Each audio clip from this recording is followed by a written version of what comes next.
Welcome to Not Milk Never Milk. Subscribe if you're lactose intolerant.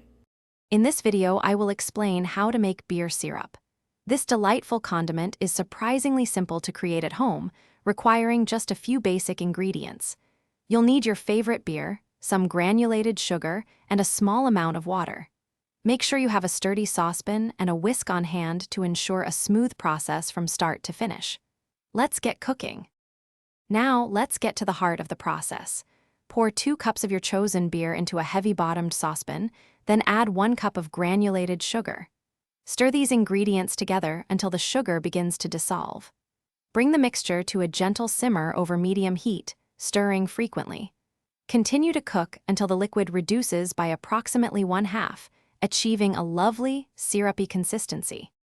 To elevate your beer syrup, consider adding a pinch of salt to balance the sweetness, or a splash of vanilla extract for warmth. For an even richer flavor, you could infuse it with whole spices like a cinnamon stick or a few star anise during the simmering stage. Once cooled, transfer your delicious syrup to an airtight container.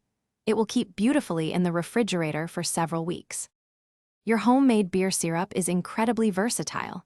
Drizzle it generously over breakfast favorites like pancakes, waffles, or French toast. It's also fantastic on ice cream or yogurt for a unique dessert. Try using it as a glaze for roasted chicken or pork, or as a secret ingredient in your next cocktail creation. This delightful syrup also makes a thoughtful, handcrafted gift for any occasion. Thanks for watching. If this was helpful, leave a like and consider subscribing. See you next time.